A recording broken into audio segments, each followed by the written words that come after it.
Morning student.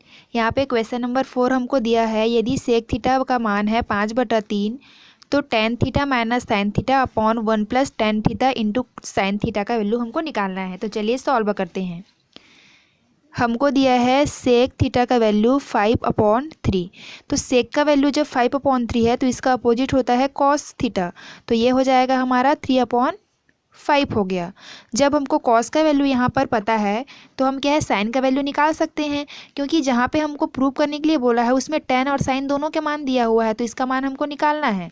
तो हम यहाँ पे कॉस का मान दिया हुआ है तो हम क्या है साइन का मान निकाल सकते हैं। साइन और कॉस के बीच में क्या रिलेशन होता है, ये हमारा होता है sine theta is equal to √1 - cos square theta. ये हमारा फार्मूला किससे निकला है, sine square theta plus cos square theta is equal to 1। इस फार्मूला से इसको हमने निकाला है। तो यहाँ पे हम क्या करेंगे, कॉस के मान को पुट कर देंगे। तो ये हो जाएगा √1 - कॉस का वैल्यू है 3/5, तो कॉस स्क्वेयर में है तो ये हो जाएगा 3। तो 3 का क्या हो गया हमारा 9 और 5 को हो गया 25।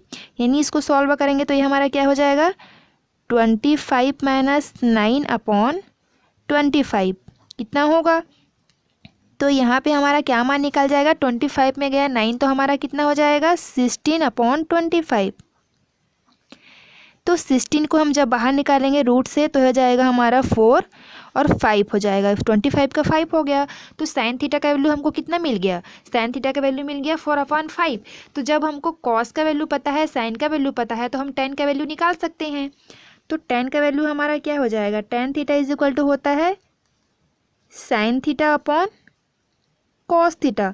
साइन थीटा का वैल्यू मिल गया हमको 4/5 और कॉस थीटा का वैल्यू मिल गया 3/5।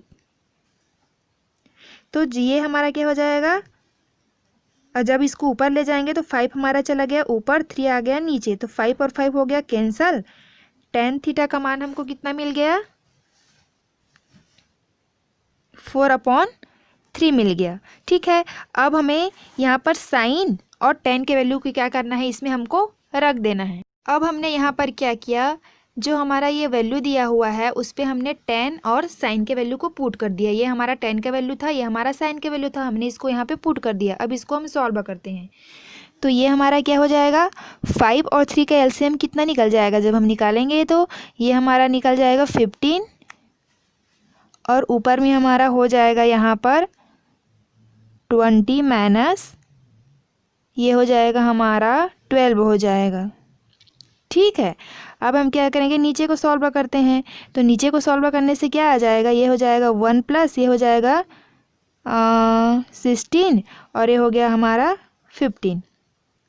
तो यहाँ पे क्या हो जाएगा जब हम सॉल्व करेंगे, तो ये हो गया 8/15। ठीक है, 8/15 हो गया, और ये जब एलसीएम लेंगे तो हो जाएगा 15 + 16/15 हो गया। जब इसको ऊपर ले जाएंगे तब ये हमारा क्या हो जाएगा, ये हो जाएगा 8/15 और ये हो जाएगा मल्टी 15 इसको हम जोड़ देते हैं तो ये हमारा हो जाएगा 31 हो गया। 15 और 15 हो गया कैंसल, तो हमारा कितना मान आ गया 8/31 आ गया। यही हमारा क्या है, जो हमारा यहाँ पे जो मान दिया है उसका ये क्या है वैल्यू है 8/30। तो ये हो गया हमारा आंसर। अब हम चलते हैं क्वेश्चन नंबर 5 में। यहाँ पर हमारा क्वेश्चन नंबर 5 दिया है, यदि sine A is equal to 1/3 तब cosec A plus tan A sec A का वैल्यू निकालना है। तो देखिए यहाँ पर क्या करना है, cos A, cosec A, tan A, sec A, इतना का वैल्यू हमको निकालना है। ठीक है, तो यहाँ पर हमको दिया है साइन ए का वैल्यू 1/3। तो हमें पता है साइन का उल्टा क्या होता है, कॉसेक होता है। तो कॉसेक यानी 3 हो जाएगा, 3/1 यानी 3। तो यहाँ पे देखो एक का वैल्यू तो कॉसेक का वैल्यू मिल गया। ठीक है, अब देखो हमको कॉसेक और टेन ए भी निकालना है ना। तो अब देखिए जब कॉसेक का वैल्यू भी मिल गया, अब साइन के थ्रू हम कॉस का वैल्यू निकाल सकते हैं, क्योंकि साइन और कॉस में क्या रिलेशन होता है, ये होता है हमारा cos A is equal to 1 √1 - sine square A, ये इसमें रिलेशन होता है। तो अब हम क्या करेंगे, साइन का वैल्यू इसमें पुट करेंगे। तो साइन का वैल्यू पुट करेंगे तो ये क्या हो जाएगा हमारा यहाँ पे अंडर रूट 1 माइनस 1 का स्क्वायर करेंगे तो 1, 3 का स्क्वायर करेंगे तो 9, तब ये हो जाएगा हमारा 9 माइनस 1 यानी 8/9 हमारा अंडर रूट में आएगा। ठीक है, क्या आएगा 8/9 आएगा, यानी ये हो जाएगा हमारा अंडर रूट 8/9। तो अब क्या है, जो 8 है तो वो अंडर रूट के अंदर में ही रहेगा, और जो 9 है वो जो ये हमारा 9 है इसको हम जब बाहर निकालेंगे तो 3 आ जाएगा, क्योंकि 3 का स्क्वायर करने से हमारा क्या आता है 9 आता है। तो ये हमारा क्या आ गया अंडर रूट 8/3 आ गया। अब अंडर रूट 8 को हम क्या लिख सकते हैं 2√2 लिख सकते हैं। कैसे लिख सकते हैं देखिए, यहाँ पे मैं आपको समझाती हूँ। जैसे कि अंडर रूट 2 के अंदर में 8 को मैं क्या ले सकती हूँ 4 × 2 लिख सकती हूँ, और जो 4 है वो 2 का क्या है वर्ग है। तो इसको जब मैं बाहर निकालूंगी तो हमारा 2 बाहर निकल जाएगा, √2 अंदर में रह जाएगा। तो इसको मैं इस तरीके से लिख सकती हूँ। तो ये हमारा किसका मान निकल गया cos a का वैल्यू हमारा निकल गया है ना। cos a का वैल्यू कितना निकल गया 2√2/3 ये हमारा निकल गया cos a का वैल्यू। ठीक है, तो अब हमको क्या करना है tan का वैल्यू निकालना है। तो tan cos का मान पता है और sin का मान पता है, तो tan a का भी मान हम क्या कर सकते हैं निकाल सकते हैं। तो tan = क्या हो जाएगा sin a/cos a हो गया।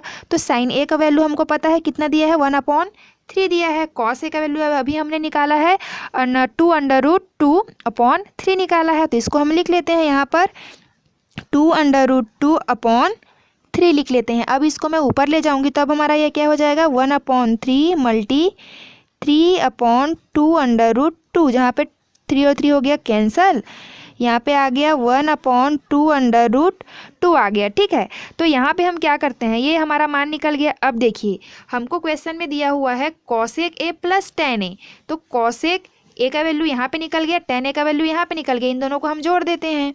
तो ये हो जाएगा cosec a + tan a।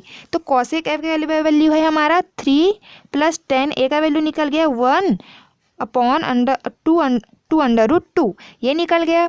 तो इसको हम क्या करते हैं सॉल्व कर लेते हैं। तो यहाँ पे क्या हो जाएगा ये एलसीएम निकलेगा इसका, तब ये हो जाएगा हमारा 3 × 2√2 +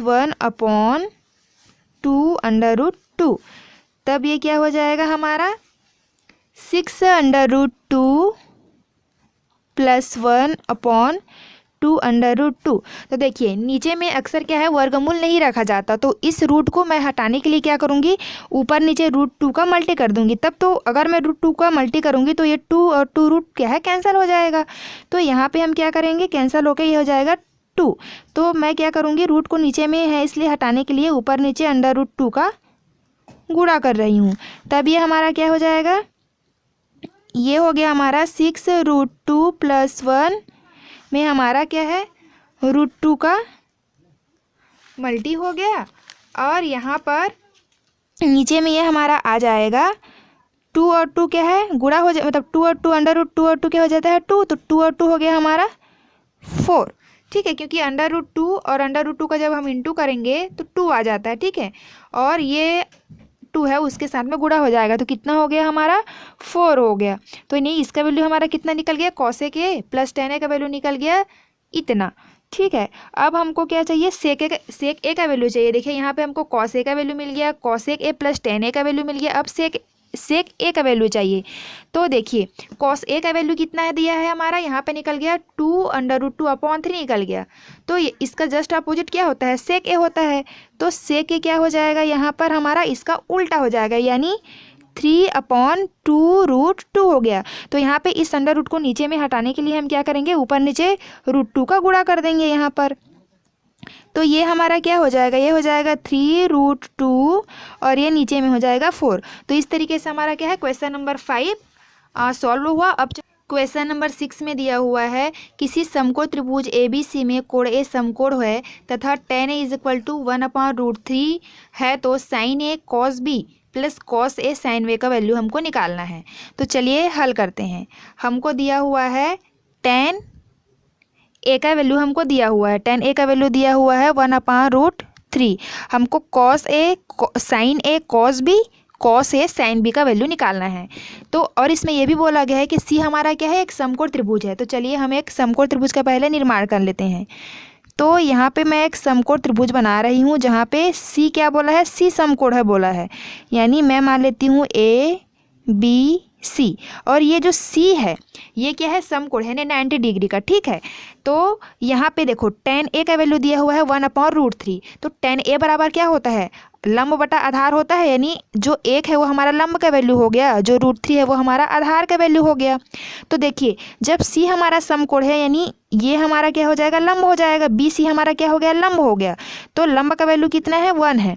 और ये जो सी और ए जो जिस कोण पे बने हुए हैं ये हमारा क्या हो जाएगा, जो सी बना हुआ है जिस पे वो हमारा आधार हो जाएगा, √3 हमारा सी ए हो गया। हमको बी और ए का वैल्यू यानी कर्ण का वैल्यू क्या करना है, हाइपोटेनस का वैल्यू हमको निकालना है।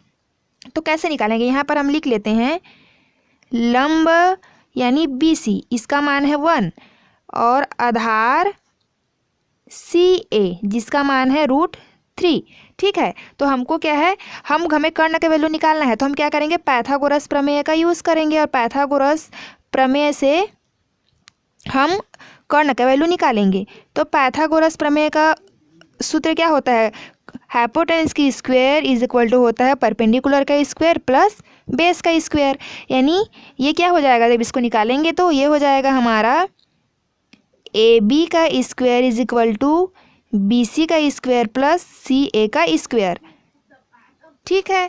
तो यहाँ पे बी सी का वैल्यू कितना दिया हुआ है, 1 दिया हुआ है, 1 का स्क्वायर हो गया, प्लस सी ए का वैल्यू है √3 का स्क्वायर, है ना। तो यहाँ पे ये क्या हो जाएगा हमारा, ये हो गया 1, ये हो गया 3, यानी कुल मिला के हो गया 4।